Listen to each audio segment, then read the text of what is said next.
Hello and welcome to the second half of today's International Conference on Lived Religion and Communal and Individual Practice in Early Modern Europe. Now, this morning we saw through some of the discussion, in fact through quite a few elements of the discussion, how issues of experience, even the most intimate of experience, is never truly individual. It's never truly out of a vacuum. It never truly appears without any context. There are always cultural and material influences, cultural scripts to which we respond, and so forth.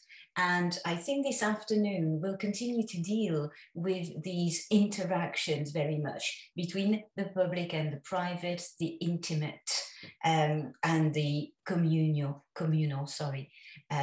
So this is my pleasure to introduce the Center for Privacy Studies for this panel on privacy and lived religion in the early modern period.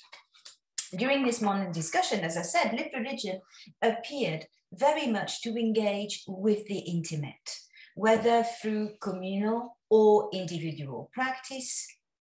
And it is therefore timely to turn our attention now to the notions of privacy in relation to lived religion in the early modern era.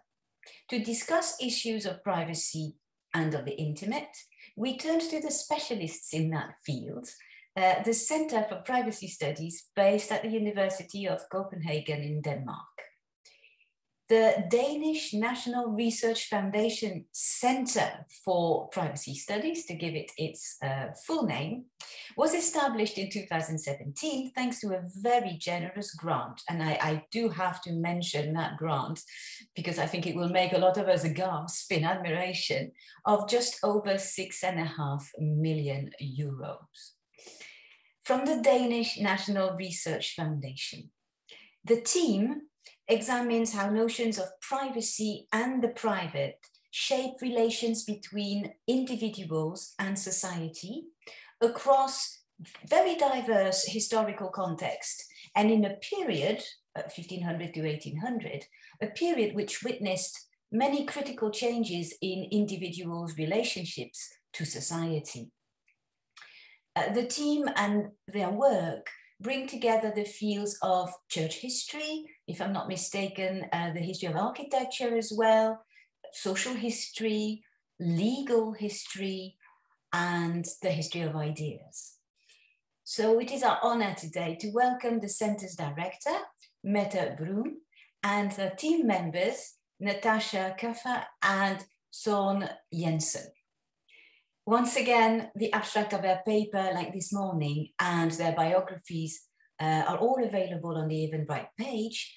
And so perhaps we should move straight ahead with today's presentation, where they will engage in a discussion of issues in which lived religion and attitudes to health and healing, as well as the private and the societal, intersect.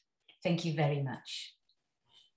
Thank you so much, Laurence, for this wonderful and generous welcome. And thank you so much to the organizers for having invited us to come here. It's such a joy and an honor to be part of this wonderful conference. And I, for one, have really enjoyed the presentations of this morning.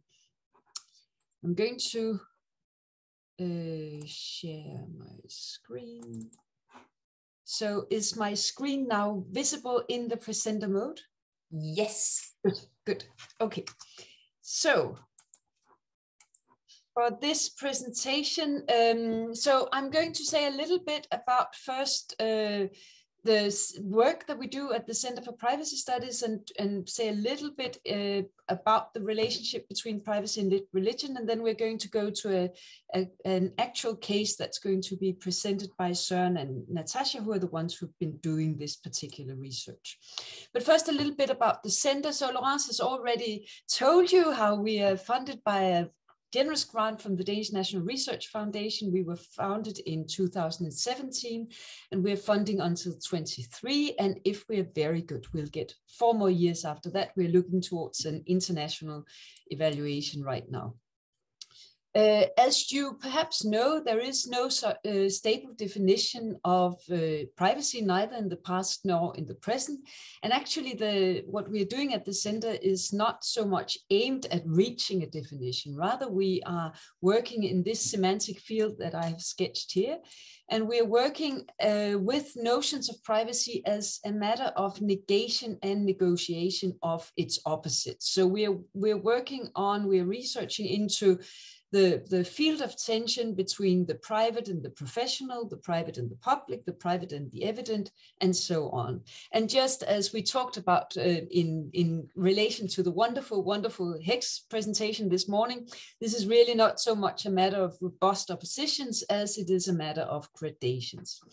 We are particularly interested in the societal factors during which privacy and the private is seen as something threatening, and then the question becomes threatening to whom or to what perceived values, and the societal factors that make privacy something desirable, and then the question becomes desirable to whom and to what end. That also means that we're not only interested in notions of privacy and the private, but also their cognates. And this is the research team at Center for Privacy Studies, a team of which Søren and Natacha are part, but we also owe a lot of gratitude to our colleagues. Apart from our affiliated scholars and our international core scholars who are marked in blue, we are all sitting together in one corridor at the University of Copenhagen, which is quite a daily source of joy.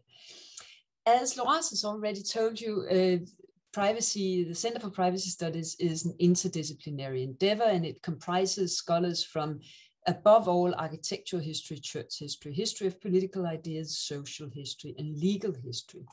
Each of these disciplines has its own approach to notions of the private and privacy, but we're trying to combine all these different approaches in an interdisciplinary work method that pays respect to each of the disciplinary specificities, of each of the fields involved in the center. In order to do so, we have set up a research program that consists of 11 cases. And the research that you're going to hear more about today comes out of the Dresden case. Each of the cases is examined by an interdisciplinary case team. Here you see the Dresden case team that trawls sources pertaining to that particular case for notions of privacy and the private. As you can see, the core of our research program is Northern Europe, but we are also branching out with projects currently on Latin America, the Caribbean, and India, just as we're engaged in ongoing conversations with scholars and people who work on notions of privacy today. But we're not going to go more into that, just to say that this exists at the center. So I'm going to say a little bit more about our work method. How do we recognize notions of privacy in the private when we meet them? And this is actually going to be quite sort of an echo of what we heard from Higgs this morning. So in order for the case teams to work together in these small interdisciplinary clusters, we formulated a double approach, a double work method. One part of this is terminological. We are looking for words that come out of the Latin privatus. We call them priv words. So in whatever language we're working in, and whenever we find a priv word, we go from that particular word to the passage in which it occurs, looking at what are the structures as established around and by that particular priv word. How does this particular source relate to its textual and wider historical context? So this is really, in a way, a very purist approach, which has to do with looking for terms that do not necessarily, of course, mean private or privacy in the way in which we're used to thinking about it, but which somehow help us to read against our own modern assumptions. So the terminological approach is one approach. Another approach is more phenomenological. And here we take our point of departure in what we call the heuristic zones. This is a stylized mapping of the early modern society. We use it in a way that's more fanned out. the zones are based on research by scholars who have worked historically and theoretically on notions of privacy in the private in past and present. And it's very important for me to stress that the zones are not a model, they are not a theory, and they are not a result, but they are an analytical tool that helps the case teams work together on the sources that they're doing their research into. What's very helpful, I think, about the heuristic zones is that they help us to pay heed to the thresholds. So what happens in terms of negotiations of privacy on the threshold of, say, the community and the home?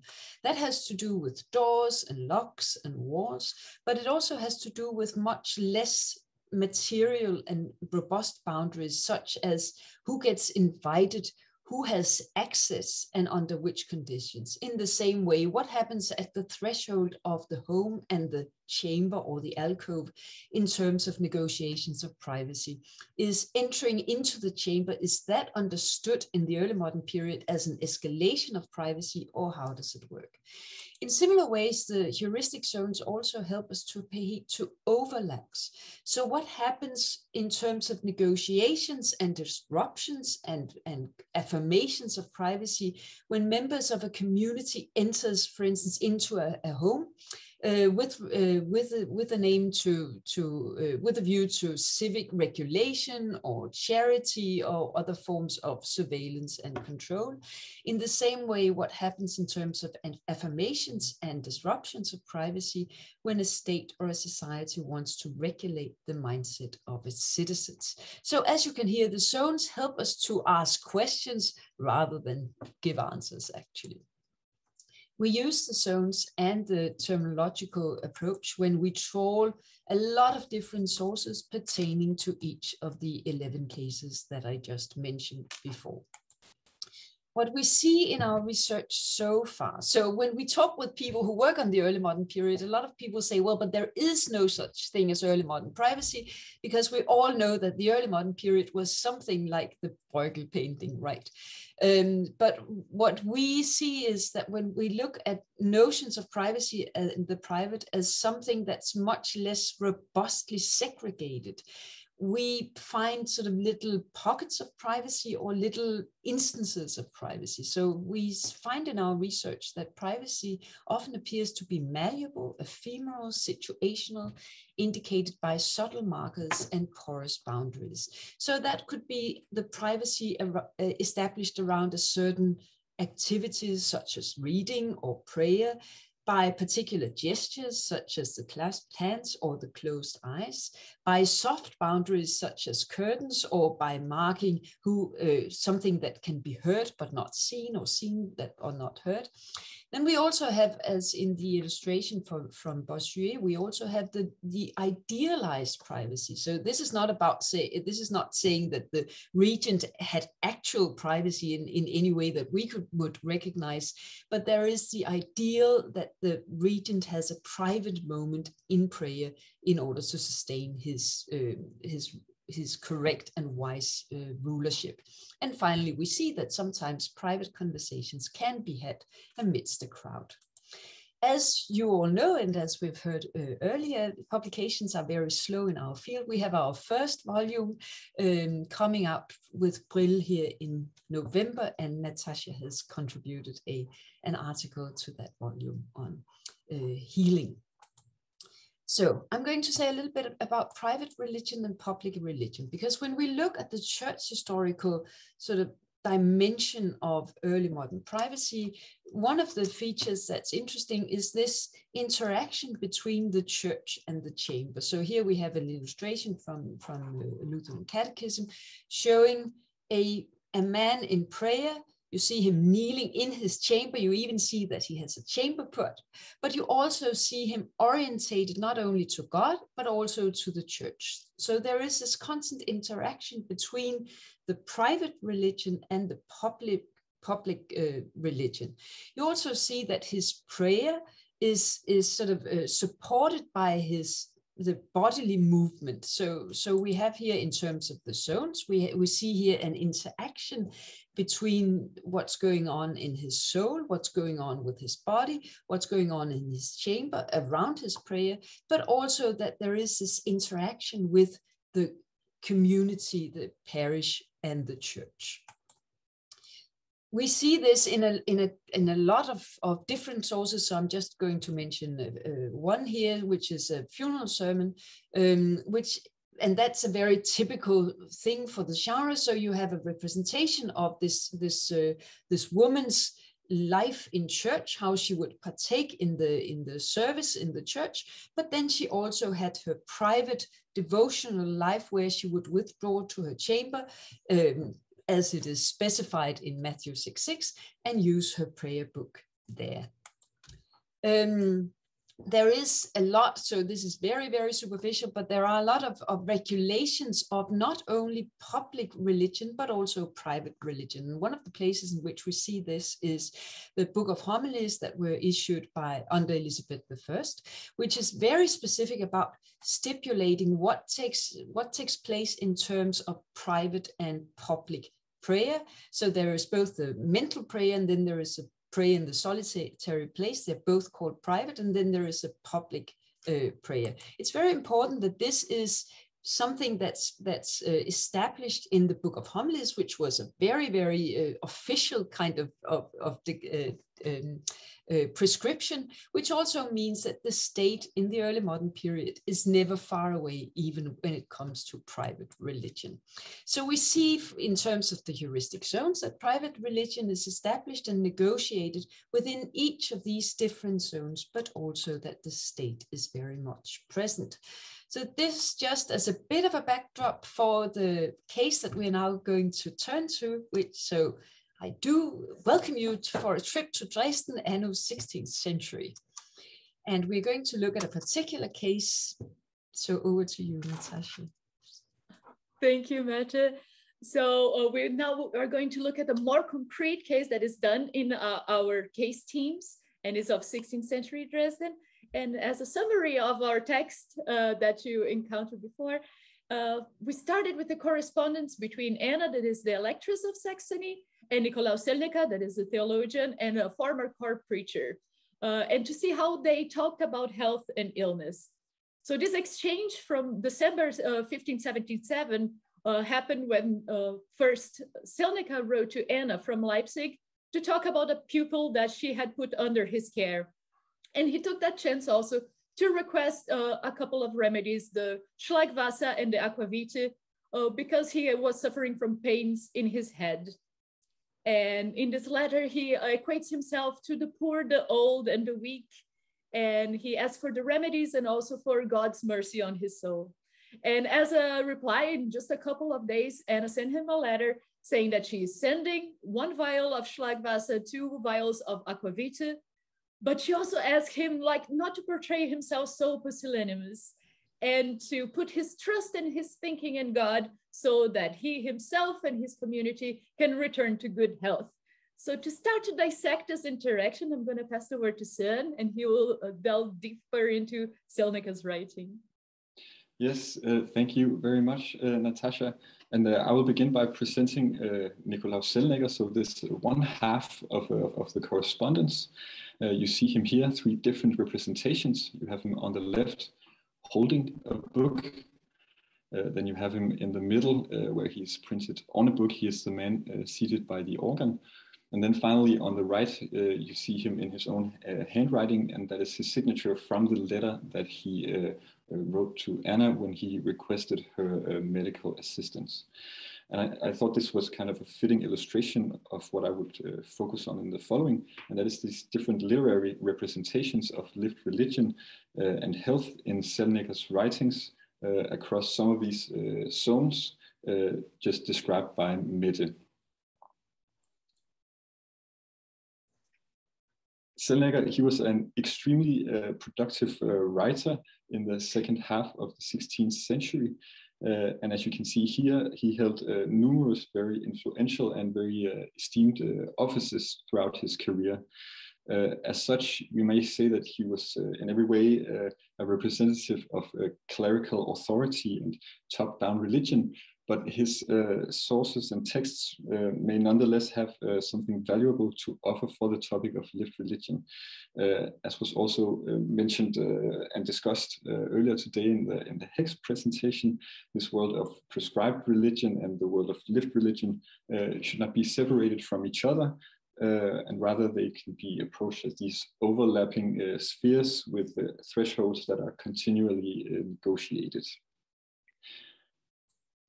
In our paper that was pre-circulated, we gave 3 different examples of how Zellneger portrays health. First, on this purely regulatory level, we had this recipe that he gives for good health, and it consists of these 3 ingredients, that is repentance, a faithful heart, and a pious Christian life. And then on the next level, we have this level of representation. We see in some of his texts how he steps forward in his printed works as the author of the text and presents this literary construction of his own private health. And he uses this his own person as some kind of literary currency or a vehicle for his own theological teaching. This is where he describes how he has been struck by fever for the 5th time during this, while he was writing this sermon, and it is of course because of all his sins. And then finally, on the final level, we have the letter that he wrote to Anna of Saxony, in which he asks for her medical assistance. And the point we were trying to make was that these different ways of speaking about health does not seem to be in conflict with one another. So it's perfectly possible for Zellneger to, on the one hand, say that repentance is the only cure for bad health, and then at the same time ask for this medical potion from Anna of Saxony. Now, in what follows, I will try to provide some further examples about how Zellneger portrays lived religion in some of his many works on the biblical Psalms. And in doing so, I will take us across some of these zones that Mette described, so the household, body, and the community. And as you can see here, Zellneger kept returning to the Psalms throughout his career and interpreting them in a number of different genres and texts. And the Psalms, in these texts, they emerge as this very valuable reservoir of language for speaking about both private devotion and about health and death. And so first, the Psalms and the household. And this is from a commentary on the Psalms published in 1565. And here, Zellneger explains how it is difficult for most people to remember and understand the books of the Bible, for instance, the apostolic writings or the teachings of the prophets. But the Psalms have a kind of a different voice. They have a distinct character because people can sing them in their own homes, whereby they can teach themselves and they can find joy. And so they seem readily available for devotional practices of common people. And this is a classic argument that goes all the way back to St. Augustine and Basil the Great in the early centuries of Christianity. And now Zellneger, he then takes this idea of the pedagogical nature of the Psalms and applies it in a variety of contexts. So for instance, in this collections of prayers and short summaries of the Psalms from 1581, which was dedicated to 2 noblemen. Here, Zellneger explains how the Psalms can aid them in their devotional practice in their household. And he writes that when they come together and they pray the Psalms or sing the Psalms, then King David will appear among them with his harp. He will play his heavenly music, which will then flow into their hearts and take away any distress that they might be feeling, and thus turning their little church into an actual Hauskirche, home church. In another context, he talks about the Psalms at the courtly household. And this is a collection of funeral sermons published in 1590. It is sermons that Zellneger has published on emperors, electors, kings, and then also Anna of Saxony. And in this sermon, he of course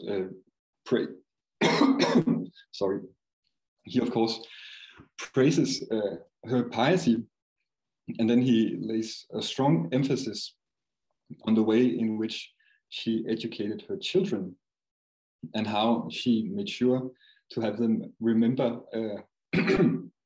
all of the Psalms and so that they would be able to recite them from memory.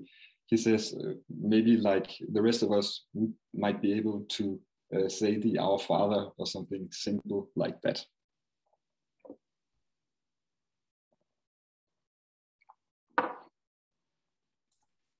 That was 2 examples of the Psalms in various types of households. Now for health, and here we are at the threshold of the body and the wider community. And so in his introduction to this funeral sermon collection, Zellneger explains how he has been sick and miserable all through the winter. And his only travel companion has been the Book of Psalms. And he has read them again and again and again. And here again, as in the example from our paper, he kind of makes this literary representation of his own person, and again uses it as this departing point for the argument that he's trying to make. And what follows is this long text where he stitches together all these quotations from the Psalms, and in doing so, he creates this ideal of how every Christian should be able to find joy in the face of death and disease. Then finally, here on the more communal level, we have this text from 1566. It is an interpretation of the 91st Psalm, and it was published in a year where more than 400 people were killed by the plague in Dresden. Of course, to begin with, Zellneger explains how the cause of this disease is all the sin that is happening in the place, and it is therefore the wrath of God is basically what causes the disease. But then he goes on to explain that when we really investigate the causes of the epidemic, then it is important not only to look at the natural causes. And this not only is, I think, rather interesting because it leaves, of course, room for the natural causes to actually have some kind of impact. And then in his text, he just goes on to explain this spiritual regime of prayers and what you can say and what you can do in order to be a good Christian. But when we then read this text alongside another instruction manual that was also published in the same year, in 1566, it gains another kind of depth and nuance. So this is an instruction by the court physician in Dresden, Johann Neefe, in which he describes how to behave during an epidemic. And he also begins, as Zellneger did, by explaining how the epidemic comes from the wrath of God. But then also, like Zellneger, he goes on to explain how the powers of medicine should not only be used against the eternal death. I think that's the next slide. Yes, thank you. They should not only be used against the eternal death, but they should also be used against temporal flaws and defects. So we have these two sources kind of mirroring each other. On the one hand, saying that we need only prayers and piety, and the other saying we need prayers and piety, but then we actually also need clean air and all these other things, medical things. And this last example, I think, makes clear again this need for this integrated interdisciplinary approach, because I get to see Zellniger's interpretations of the Psalms in a new light when, for instance, this history of medicine and healing is taken into account. And that's why I'm so lucky at the Center for Privacy Studies to have someone like Natacha just down the corridor, making this cross-disciplinary exchange part of our everyday life. And so with that, over to you, Natacha. Thank you so much, Søren. So now moving towards Anne of Saxony's sources regarding lived religion and health. We start with this underlying framework in which she, as a Protestant noblewoman, had to operate, which meant that as the Electress of Saxony, she was expected to perform as the mother of her household and as the mother of the land. So she was the Landesmutter of Saxony. And that meant that she had to function both as a religious example, but as the caretaker at her home and at the community. And this was the ideal of Protestant noble women, but how they took this role in practice obviously varied. So you have examples of women that will do that by works of charity, but Anna, as the electress of one of the richest principalities of Germany at the time, she used healing very much as a political tool. So she made sure that both Saxony and herself became this dynastic node in the European context. And health management gave her this chance to establish and maintain political connections. But this also required that she would keep this healing knowledge that she had private.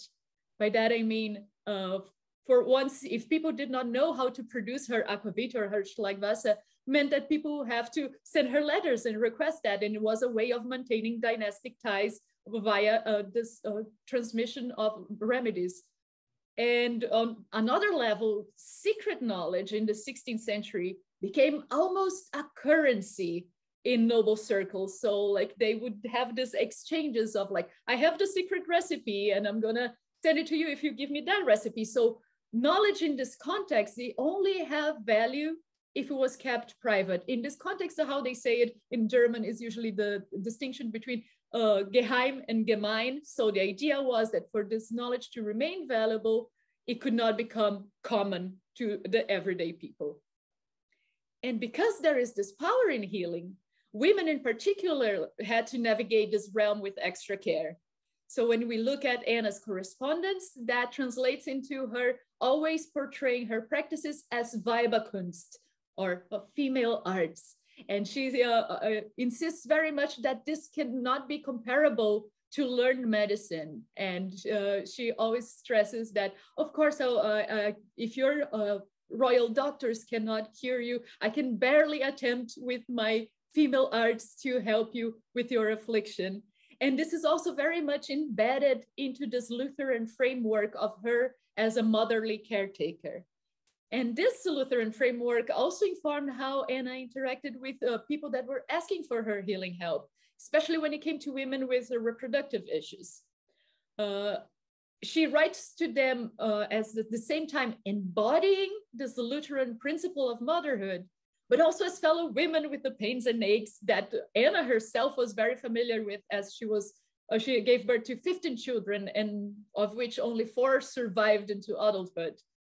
So she very much understood these pains and the sufferings as God's will, and as something that will only be remedied by having patience and absolute trust in God. But she saw her duty as a housewife to remediate mitigate the symptoms at least. So she understands her practices of remedy making as a way to use God's creation to relieve suffering. So in this, there is no real contrast between the religious healing that Selneke was proposing and what she is doing. She sees her own work of distilling remedies as an act of devotion. So she's not only the subject of all of these theological expectations, she is engaging directly with the Lutheran thinking that was circulating at her court in Dresden. Also to make sense of this health struggles that she faced as a person, as a healer, and as a caretaker of the whole community. So she's not a passive observer of the religious tradition. She's also like embracing the intricacies of like these traditions in her daily practice of like medicine making and also in her correspondence. But as we can see in the letter that is there in the background, she, given her position as a woman, she did this with varying levels of confidence. And this letter was heavily edited to find the right words to talk to somebody that was so knowledgeable as Selneke about what he's preaching himself. And of course, this hesitancy was granted, given that only 3 years prior to their interaction, another theologian, Caspar Peuser, had been imprisoned in order of Anna's husband. And one of the reasons given was that he was spreading the word that Saxony had become a gynecocracy, or was being ruled by women, given how Anna managed to leverage this level of influence through her networks of healing and correspondence with in strengthening the dynastic ties of Saxony. And in the same year of 1577, her husband's own master of hunt was imprisoned because he was spreading the rumors that what Anna was doing was sorcery. So in his mind, what she was doing was evil doings and brewing poisons. So if we think about like a woman of Anna's status and position, by practicing something that she's so hardly trying to portray publicly as her devotion, if she is under suspicion about her private beliefs behind her healing methods, it is hard for us to even start imagining how women healers of like all the other statuses would have to navigate and negotiate to keep her knowledge available to treat people, but also not as public enough as it would attract any kind of attention. Because if they would be accused of using the wrong beliefs to heal people, they will be either exiled, imprisoned, or even executed.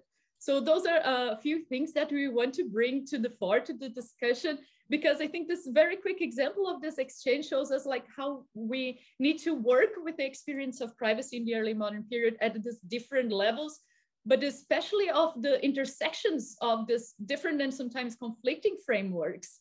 And in that we include the expectation of how you should portray your health affliction and how you should keep certain parts of it away from the public.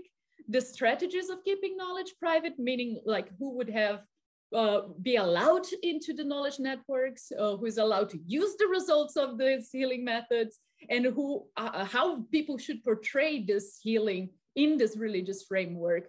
But also, most importantly, who has the power to keep things private, and how people of different genders and statuses had to negotiate access to things that they aim to protect at some level. So I'm going to give the word to Mette to finalize our presentation. Oh, very brief epilogue. So it's very tempting in a way to distinguish very clearly between prescribed and lived religion, also between the public and the private. But as the case that we presented here shows that all of these boundaries are actually quite porous, and there is a good deal of interaction across them.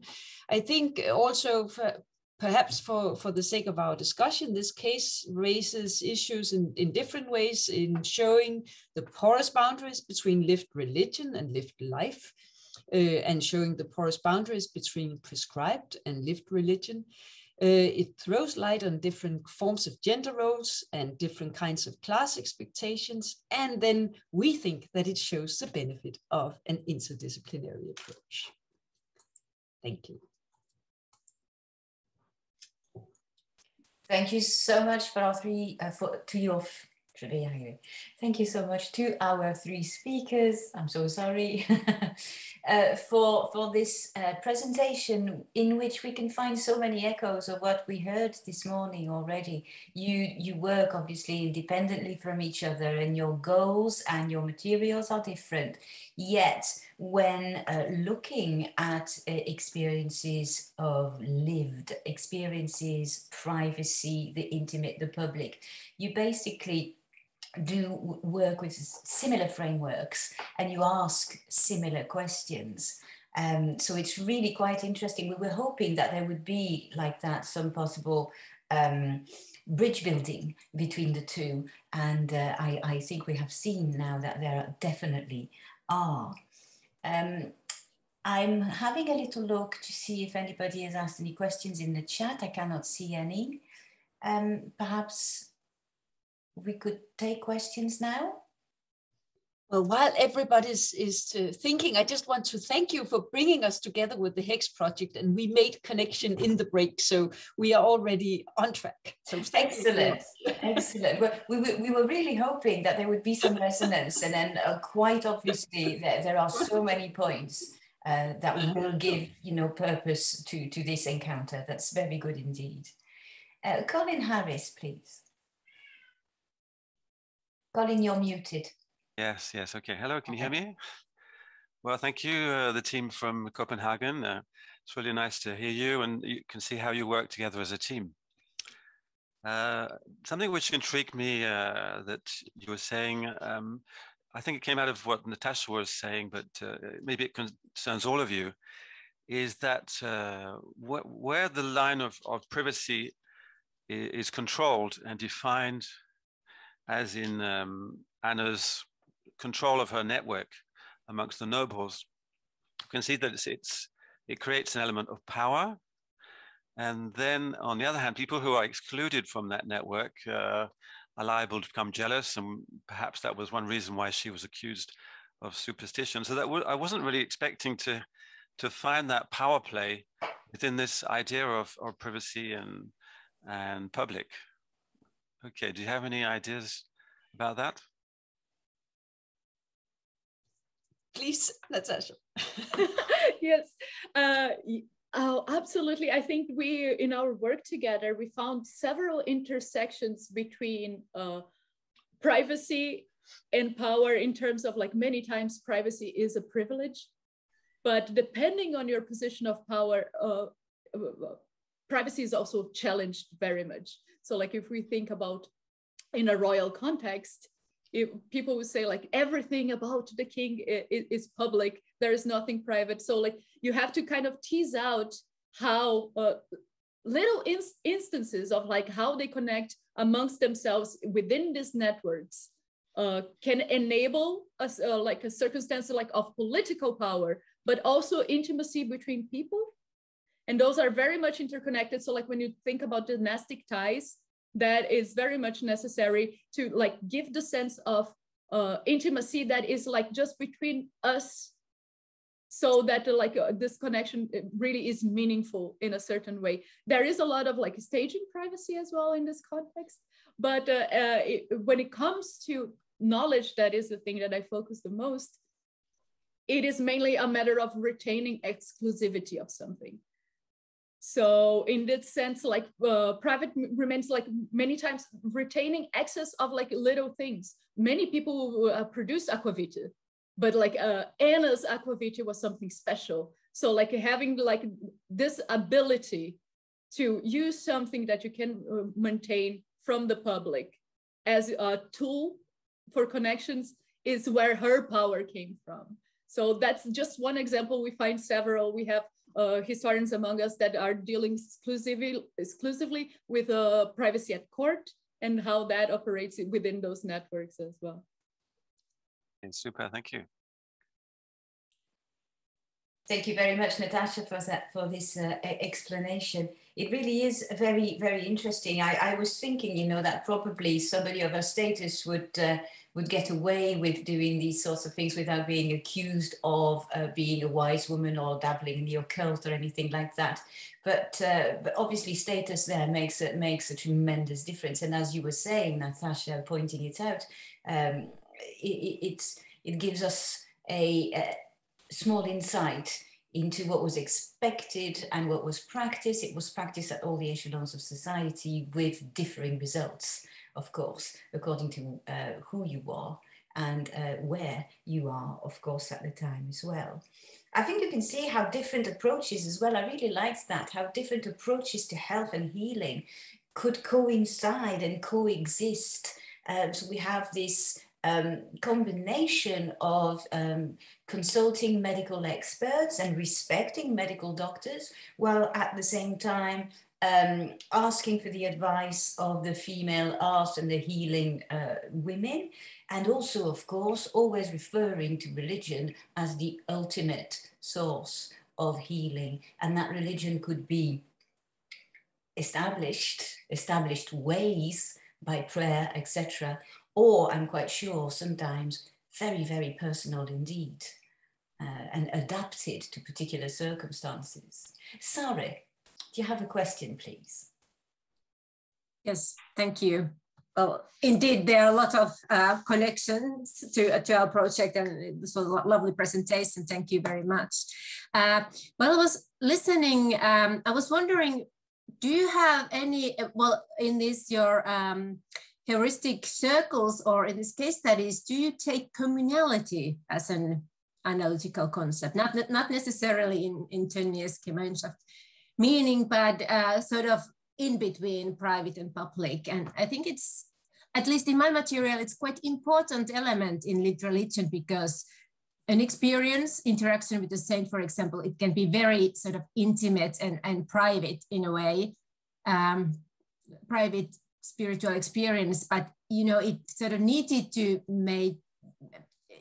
be known, at least by somebody, not the whole public or the whole society, but the kind of smaller circles around the participants. And I was wondering if you have taken this on account in your cases or in the center. No, it definitely comes up. So you talked about experience as a pair of glasses, and we talk about privacy as an analytical catalyst. You also talked about experience as an analytical concept. So, but this privacy as an analytical catalyst, I think that's really the main thing about. So it's so wonderful. We don't necessarily get much closer to a definition of privacy, but what's happening around the notion of privacy, whether terminologically or in terms of experience, is it just teases so many layers of different contexts out, and I'm sure that's what you see as well. So, and I think this whole notion of commonality is one of these layers that's teased out. And actually, one of our colleagues has proposed that privacy, one of the distinctions between privacy and, for instance, loneliness is whether privacy is carved out of a sense of commonality, because if there is no commonality around it, then perhaps it's simply loneliness, and that's something else. So it's definitely there as one of the dimensions that comes out when we throw the notion of privacy into different cases. Oh, thank you so much for the question. Thank you. I think Natacha wishes to add. Just to add a little something, I think that we have several examples of like the sources that we can find to talk about privacy. They come exactly at this moment in which there is something that was accepted in like the community that is shaken up, and there is a disruption. So like you only see this people needing and trying to retain a certain level of privacy is when the community is suffering of something. So there is a clear overlap into like societal, like and more like communal, like in the small villages, especially disruption in a village, and then the need to, oh, now I need to retain a bigger level of privacy. Yeah. Thank you very much, Natacha. We'll take Alexandra's question, and then we have 2 questions, I think, in the chat. Thank you, Alexandra. Thank you. Well, it's wonderful to hear about this exciting project. I was wondering if you might develop a little further that extremely interesting tension you identified between privacy as threatening and privacy as desirable, and how and what is affecting, you know, the balance of that relationship in the course of the period. I think that's a particularly rich sort of contradiction or tension to be exploring. Yeah. So I'll just start and then you can chip in, Søren and Natacha. So, thank you so much for that question. I think Natacha has in a way already touched upon it, that of course times of crisis makes it very, puts a lot of pressure on both actually privacy as a threat and privacy as something desired. I think we see generally in our period, so between the 1500 and 1800, there is, if we are to paint with a very broad brush, there is a change from privacy being sort of mostly something negative to privacy being much more of a quality. I think where we see it very much as a quality is really in the religious context. So this whole notion that you withdraw into privacy in order to get closer to God, and privacy, whether in the chamber or you have, which you of course know better than anybody else, but you have all these English sources, not least the mid-17th century sources about the closet duty and how, and there you have, you know, privacy in the Puritan sources. You withdraw into privacy for your daily prayer, and privacy becomes really the locus of prayer and thus of some kind of religious authenticity, which of course is not privacy in our sense, given that it's not at all unsurveyed. To the contrary, since God is there all the time. But I think it is in the early period. And that may just be because I'm a church historian, so that's what I see most. But the privacy as something desirable is really very much something that we see in a religious discourse. Where, and then there is a development in political discourses, of course. But Natacha and Søren, you please do chip in as well. Yes, well, if I can say from in my material, which is of course also from church history. I think, and this is especially from the 16th century Lutheran sermons and catechisms and so on. And there is this tension is very strong. So on the one hand, the intimate relation between the individual believer and God is something that is very privileged. But then on the other hand, there is this idea that, well, if it's non-orthodox forms of Christianity that is being articulated in this intimate relation with God, then it can destabilize the wider community and society and so on. And for Zellneger especially, this is very much stressed again and again, because in his time in Dresden, all of Saxony is really moving back and forth between various confessional pieties and parties, and there are all these struggles to maintain a true doctrine that is taking place here.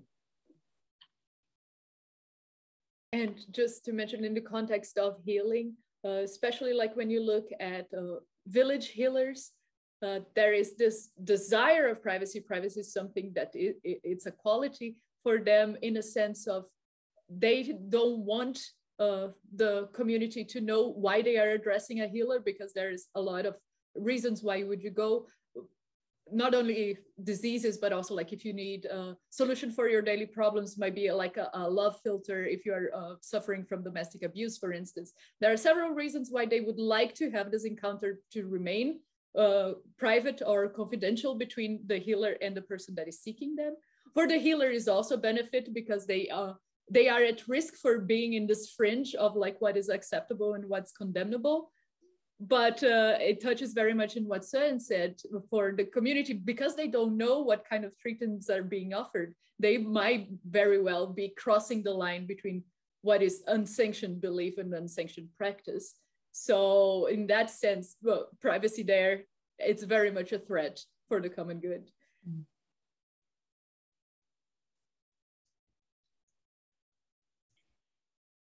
Okay, if we finished with this particular question, thank you all.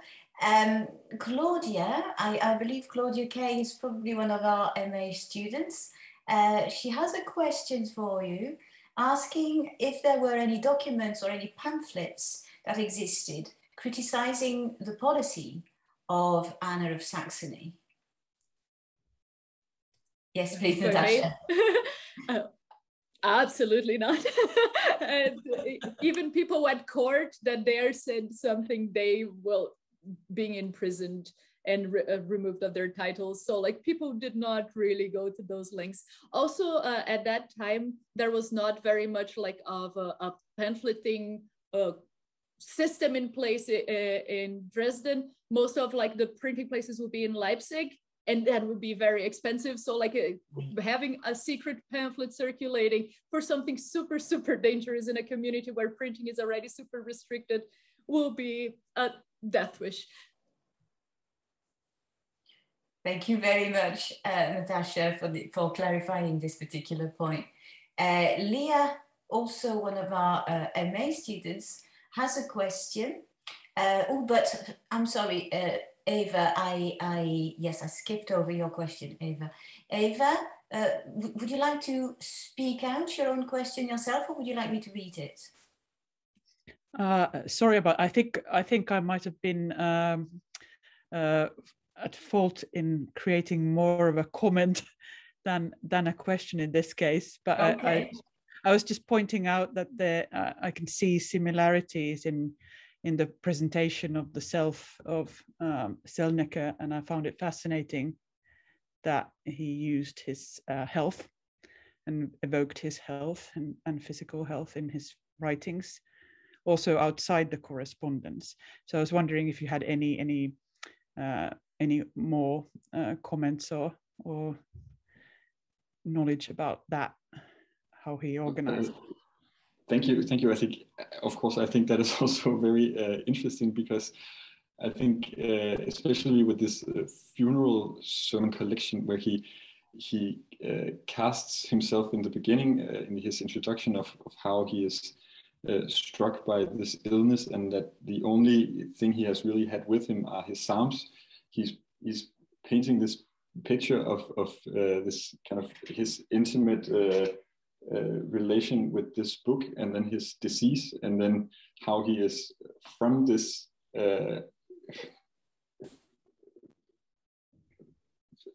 what can we say, private in some sense, some kind of relation that he has established here.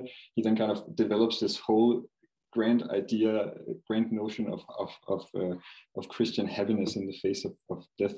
And there are these, I think in many of his works, he goes this way back and forth, and in some way his own situation and his own body he uses that to create some kind of authenticity in his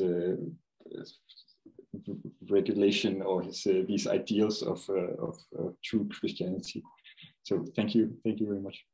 It's really interesting how, especially in the I think studies of life writing and autobiographical texts, you can often see transmission or movement between the different forms. So from a more private facing diary or more private diary towards the public facing finished printed books. So you can all, especially if it's a sort of a development of travel writing from notes to a published narrative, you can often see these kinds of things moving. But that's really fascinating. Thank you. Can I ask Eva a question, but perhaps also Søren? So do you see, Eva, a development? Is the health sort of type or topos, is that the same from the note to the published version, or does that change in these different stages? Well, I've written about this a bit, but it's not yet out. But my inkling or preliminary ideas is that you often see developments where the author adds more book knowledge or bookish citation. So the citationality increases when the text faces more public. So they might tie their own experience of illness to a diagnostic text, or refer to possible cures, or give advice on how to deal with a situation like this. So it adds more layer. That's wonderful. Well, we're looking forward to your publication. Thank you. Thank you. We'll see what happens. Thank you. Thank you very much, Eva. I think we'll take Tessa's question first, and then we'll return to Leah's in the chat. Thank you, Laurence, and thank you everyone for that really fascinating paper, and also the really stimulating discussion that we've been having. I've been thinking about, as you've been speaking, I've been thinking about the idea of repetition in and letters. Because in your pre-circulated paper, you have this beautiful phrase, you characterize the correspondence as a pocket of intimacy when talking about the potential, the privacy of the exchange between Anne and Salnecker. But as I think about the qualities of the letter, then they include the open-ended nature of a correspondence, both between the two named correspondents, that they're kind of expecting there will be more exchange in the future, but also the letter as a site of sociability, if you like to use a more 18th century idea. But we see it in earlier letters too, don't we? In these very direct references to shared correspondence, other people who are also writing to the same people, invitations to share the letter, scenes of reading and writing letters aloud that appear in letters, letters being reread, letters being shared. So those epistolary qualities and the sort of practicalities of social life, if you like, in some ways seem to, again, work against this idea of privacy as an internalized and personal experience.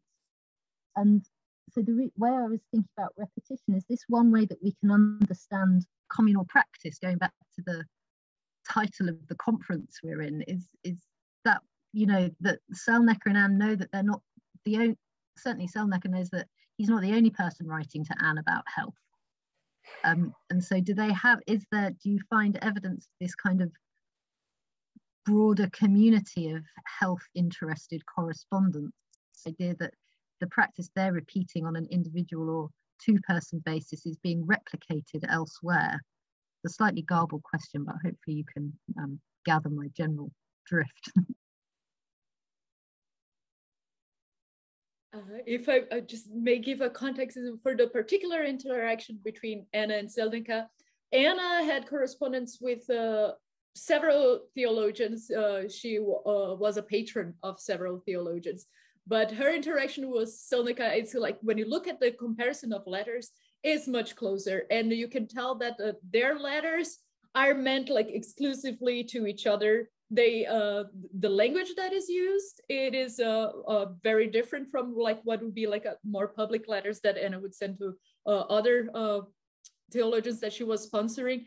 And in this particular case, like you can really see by the way she is addressing him. Of course, like we need to account, there's also a scribe that is writing her letters. She is not writing it herself. This is a copy of her cartulary. So you can see like it's not like a private, meaning like, oh, it's only for your eyes only.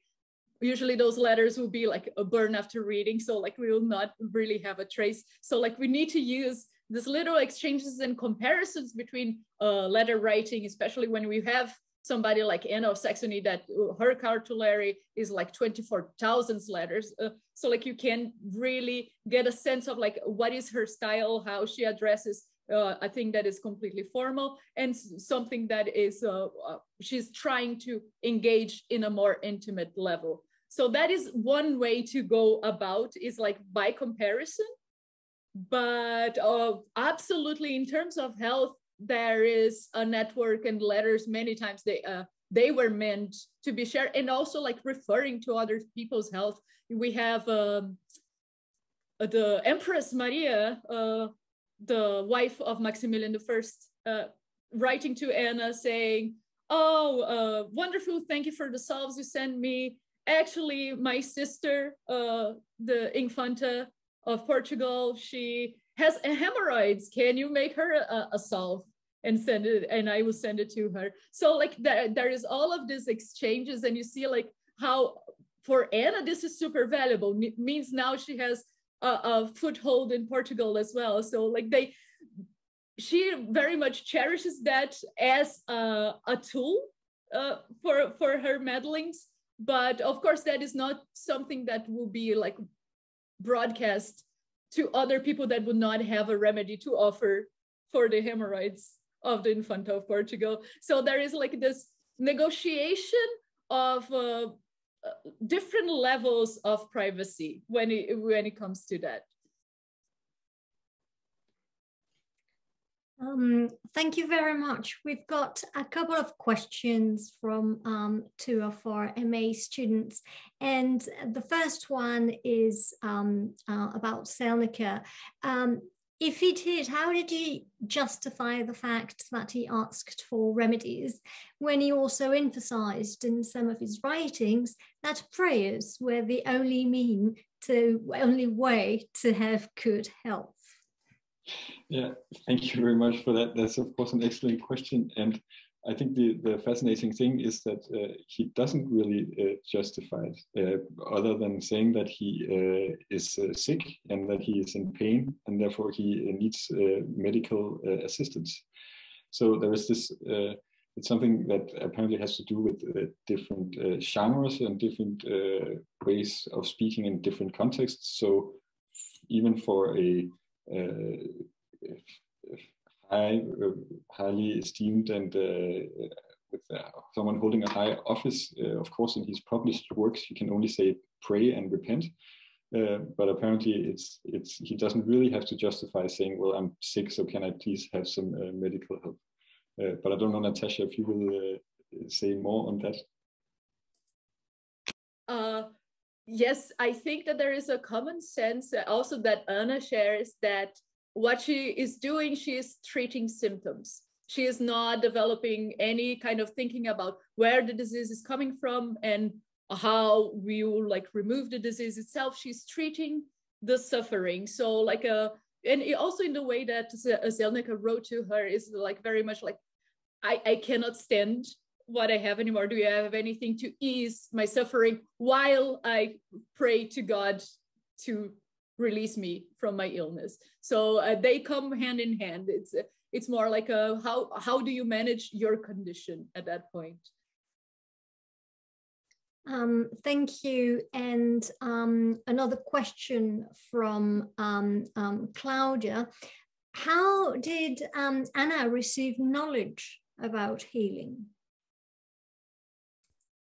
Oh, that's a great question. As a Protestant noblewoman, she one of her tutors from infancy was a doctor when she was in Denmark, and she remained in touch with him throughout her life after getting married and moving to Saxony. And he was one of the main persons that she would ask to send her different recipes so that she could maintain the collection and then exchange with other nobles from Saxony. So like she started getting like a basic understanding of bodies, especially about childbirth. That was her main concern, as she was to bear the next elector of Saxony. So that was how she started. And once she was established in Saxony, her main entrance point was Dorothea of Mansfield. She was a widow that was still in charge of the Duchy of Mansfield, and she traveled back and forth to learn the different practices that Dorothea had acquired for a long time. And Dorothea was like almost a mythological figure at that point, because she was respected by doctors, alchemists, and all of the sort, because she was considered such a knowledge repository. So like for Anna, the fact that she had learned her medicines from Dorothea was also an excellent selling point for people to prioritize her remedies than other people's. Thank you very much. Yes, the interface between attitudes to healing and to health, disease, end of life, death, the interface between those and religion, lived religion and prescribed religion, is always something that I find absolutely fascinating. When looking at the documents, for instance, at the manuscripts and the printed material as well, but the manuscripts mostly of English nuns, you can see very much that when one of them is sick, the first recourse might be to a female medical practitioner. And then if the condition cannot be managed that way, then they will move towards seeking medical advice from a medical doctor, sometimes traveling hundreds of miles to get to the place where the particular doctor for that particular ailment has been prescribed. And of course, they had their own infirmarians inside the convents. So these were women practicing the healing arts on their community of women. And yet at the same time, there's this whole good death and an attitude towards embracing suffering, embracing illness as God-given and accepting it. And of course, it's very much something that you read in the obits. Edifying accounts of edifying deaths are all about enduring pain and not seeking to relieve it. So there is such an interesting connection here between those sectors. Sorry, I didn't mean to hog the limelight here, but I find it so interesting. It's difficult for me to refrain. Naomi has a question. Thank you, Naomi. Thank you very much, and thank you for such a rich paper and such great discussion. I just wondered how much performance and an idea of performativity comes into your analysis of privacy. So I was thinking, obviously, of the rhythms that you were talking about in terms of the Psalms, and also where you've got that active private prayer with the state sort of juxtaposed beside it. And I just wondered if you could talk a bit more about how that plays into what you're looking at and your methodology. Well, I can start and then somebody else can chip in. Yeah, that's a very, very good point. And I think our basic notion, so we're looking at sources, so we're always taking our point of departure in the sources. And so anything we say, at least on this stage, there will be grander sort of statements later, I hope, but at this stage, anything we say is sort of linked to concrete sources. But I think one of the things that we have been interested in has been to see privacy and performance not as oppositions. So you can have performed privacy, and that of course is not privacy per se in the sense that we would understand privacy, but it still ascribes some kind of authority and authenticity to privacy. And I think this whole notion, as Natacha also mentioned, this whole notion of the king would hardly ever be alone or on his own in our sense of being private, but still there would be performances which have to do with withdrawing in prayer, because it's important that the people see the king in prayer, knowing that he has a good relationship to the divine. And that's not privacy in our sense of privacy, but it's still this ideal of withdrawal that has to be seen in order to be recognized and acknowledged. So that would be sort of a very general way of looking at it. I don't know whether Natacha and Søren have things to add. Yes, I think like we have lots of different also literary sources in which people mention just, not wanting to talk to people and then like just making the universal sign of I'm in prayer. It's basically like an early modern equivalent of putting your headphones in a bus to show that you don't want to engage in conversation with anybody. So that is also a way to like just retreat yourself from like a very social situation. But at the same time, there is a signifier of giving somebody privacy sometimes. We have examples of a volume that we are editing now about privacy at sea, in which you have like everybody with the same hammocks together, So for anytime everybody would notice, okay, these people are having a private moment, like people will pick up a book, for instance, and show like, I'm not paying attention to you. And it's just, or like they would turn away, you know, like, and make a wall with their backs so that the people could have this moment of privacy. So there is a lot of like this little signifiers of like, I'm not paying attention to you, I am on my book, even though you're completely at ears, like distance, like of their conversation, you can engage into this like little gestures, little things that people would understand them. I am enabling you some privacy, or I am taking myself a moment of privacy here.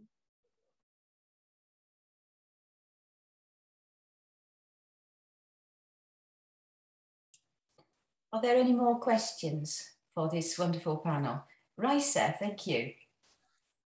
Yes, I think, thank you. I was fascinated a bit about your presentations, but this last little bit sort of made me think, do you then think of privacy as something that essentially needs to be acknowledged by other people? And if it's not, it's just being alone and it's a different thing. Yeah, so. Well, I think so. Again, basically, for us right now at this stage, it'll always be what happens in this particular source. So what happens in terms of performativity, or what happens in terms of carving out space or carving out a moment. So it could either be spatial or temporal, right? So I don't think we have any sort of preconceived notions of privacy being this or that. So it would always be what happens. But of course, this whole thing about performativity and also being seen, I think you have a very, very good point there, and it's clear. So another thing, so we talked about these boundaries earlier on. So another thing, and that's something that we have from one of our French colleagues, Anne-Rachel Susini, who has worked on French funeral sermons, and she has shown how funeral sermons often has this, for people in office, have these sort of, well, he was like this when he was in office, and then in his, and often they would say vie privée, not as privacy, but as the opposite of having an office, he was the same. So there is a sense of consistency, you know, of character in the public life and in the private life. And there the funeral sermons really do something in terms of performing that and showing that. And there is even, she has a very nice, I think it's either her or Hélène Malin-Cashman, who has this this example of Camus drilling a hole into François de Sales' chamber in order to be able to say he is the same when he is in private as when he is in public. So in that sense, there is clearly, as you say, there is a sense of that it has to be shown and acknowledged. Interesting. Thank you.